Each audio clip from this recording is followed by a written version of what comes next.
দিন প্রচার করতে হবে এভাবে, তবে এইভাবে দিন প্রচার করা ইসলাম ধ্বংসের একটা বড় মাধ্যম। যেমন ভাবে হিফজখানা খোলা ইসলাম ধ্বংসের একটা বড় মাধ্যম। আব্দুর রাজ্জাক সাহেব, হিফজখানা খোলা ইসলাম ধ্বংসের মাধ্যম মানে? জি, কোরআন মাজিদ মুখস্থ করতে হবে, এটা ঠিক, কিন্তু শুধু কোরআন মাজিদ মুখস্থ করাটাই বিদ্যা, এটা কে বলল? আমি ছিলাম ব্যারিস্টার, বহু পয়সা ইনকাম করেছি, এখন আমি রিটায়ার্ড। আমার বাপ মায়ের নামে একটা হিফজখানা খুললাম, একজন হাফেজ, 20 জন ছাত্র। হিফজ শেষ হচ্ছে, লাঠি পাগড়ি দিচ্ছে, ওই ছেলেটা একটা উঁচু টুপি পরে তার উপর একটা লাল রুমাল দিয়ে এখন দাওয়াত খেয়ে বেড়াচ্ছে। তাহলে কি এটা ইসলাম? 30 পারা কোরআন একটা মেধাবী ছেলেকে 12 থেকে 16 বছর পড়তে হবে মাদ্রাসায়, তারপরে অন্তত 10 বছর তদন্ত করতে হবে, তারপরে ধর্মের কথা বলতে হবে ঠিক বেঠিক। তো বলেন তো এই হাফেজ কি করবে?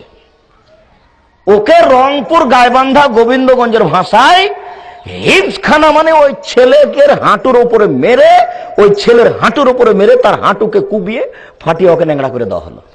ও এখন জাতির জন্য অকেজো। ও জাতির জন্য কি অকেজো? ও মানুষের বাড়িতে দাওয়াত খাবার ঘুরে বেড়াবে, ও আর একটা হিফজখানা খুলবে, ও আর একটা হিফজখানা খুলবে। টাকা ইনকাম করেছো টাঙ্গাইলে বাড়ি, ব্যারিস্টার, জমিদারের বেটা জমিদার, তুমি মাদ্রাসা খোলো না। 20,000 করে বেতন দিতে হবে 5 জন শিক্ষক, 3 জন বাংলা, 2 জন আরবি, 1 লক্ষ টাকা বেতন লাগবে মাসে। বাংলা, ইংরেজি, আরবি, কোরআন মুখস্থ সহ চলবে 5ম পর্যন্ত। মাসে 1 লক্ষ বেতন লাগবে, 20,000 করে বেতন শিক্ষকদের। তারা 10ম শ্রেণী পর্যন্ত পড়বে, 10 পারা কোরআন মুখস্থ করবে, তারা আরবি জানবে, ইংরেজি জানবে, বাংলা জানবে, জাতির সামনে দরখাস্ত পেশ করতে পারবে, বক্তব্য দিতে পারবে, কোর্ট কাছারিতে উপস্থিত হতে পারবে, জেল চলি 5 পয়সা দাম দেবে না। এর নাম ছিল বিদ্যে। এটা চলে গেছে হিফজখানাতে। আমার কথাটা যদি চট করে আপনি জাতির সামনে পেশ করেন যে আব্দুর রাজ্জাক সাহেব বলেছেন হিফজখানা ইসলাম ধ্বংসের মাধ্যম, তাহলে তো খেপে উঠবে। এর বলে কি? দেখুন, আপনি বলেন যে এই ছেলেটাকে হিফজ করে ছেড়ে দিলেন, ও কি করবে জাতির? ও জাতির কি করতে পারে? ও কোরআনের কি বুঝবে? অতএব এই স্কুল কলেজ যেগুলো দেখতে পাচ্ছেন, এগুলো হচ্ছে রবার্ট ক্লাইভের পরিকল্পনার এনজিও, যার জন্য এরা স্কুল থেকে বের হলে এদের নাম হয় মিস্টার। আর এদেশের যেগুলো মাদ্রাসা, সেগুলো মুরব্বী আলেম ওলামা মুন্সিদের তৈরি, এজন্য এদের নাম মোল্লা। তাহলে এসব স্কুল থেকে বের হবে, এরা তো রবার্ট ক্লাইভের পরিকল্পনায় পড়ে, এরা তো ধর্মকে ঘৃণা করবে এক পর্যায়ে। হিফজখানাতে যারা কোরআন মুখস্থ করলো, ও তো ধর্মের কিছুই জানে না। আর যারা বক্তৃতা করে বেড়াচ্ছে, তার তো শতকরা 95 জনই মিথ্যুক। তো ধর্ম প্রচার করবে কে? ওইদিকে উনি জুমার খুতবাতে বলেছেন যে জুমার খুতবায় আরবিতে বক্তব্য দিতে হবে, বাংলা ভাষায় দেওয়া যাবে না। তাহলে ভারত, বাংলাদেশ, পাকিস্তানের জনগণ জুমার খুতবা বুঝলো না, কেননা জুমার খুতবা তো আরবিতে হলো। সবকিছু চলে বাংলায়, খুতবা নাকি আরবিতে? আরে কানাকে হাইকোর্ট দেখাচ্ছে,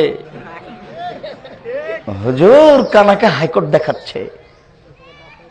আর ঈদের মাঠে মহিলা যেতে পাবে না, মানে মহিলা ঈদের মাঠে গেলে মাটি অপবিত্র হয়ে যাবে, জুমা মসজিদে গেলে জুমা মসজিদও অপবিত্র হয়ে যাবে।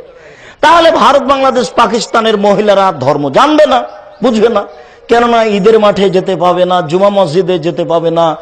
প্রচার যেগুলো হচ্ছে, প্রচার মাধ্যম মিথ্যে, আবার ওইসব জায়গাতে ধর্ম বুঝতে পারছে না।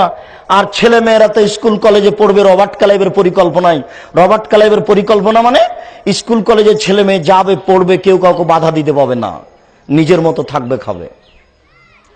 ওকে পূর্ণ সুযোগ না দিলে, জেনা করার সুযোগ না দিলে ওর বিবেকের উপরে আঘাত করা হলো, বা ছেলের বিবেকের উপরে আঘাত করা হলো। ওই জন্য তো কাপুরুষের সন্তান কাপুরুষ বই লিখেছে যে যুবতী কিভাবে তার স্তন বড় হয়, যুবতীর স্তন কিভাবে বড় হয়, এটা বইয়ে লেখা থাকবে। মাস্টার ওই ব্ল্যাকবোর্ডে ওটা বুঝাবে ছাত্রছাত্রীকে যে এইভাবে স্তন বড় হয়, এইভাবে ও যুবতী হয়। এইসব বই 9, 10, 8 এগুলো লেখা আছে কিভাবে যুবতী হয়, কিভাবে তার সেক্স বাড়ে, এটা ওকে বই পড়াতে হবে। তার মানে শিক্ষক বলছে আর লেখক বলছে তুমি জেনা করো, কাপুরুষের সন্তান কাপুরুষ। আমি এই জন্য তোমার উপরে ক্ষিপ্ত হই, তুমি এই বইকে রাখো কি করে? এটা তুমি টয়লেট পেপার হিসেবে ব্যবহার করো। তোমাকে তো আমি আগে বলেছি, এই দেশে 1947 সাল থেকে এখন পর্যন্ত কোন শিক্ষিত মানুষ শিক্ষামন্ত্রী হয়ে যায় কথা আমি জানি না।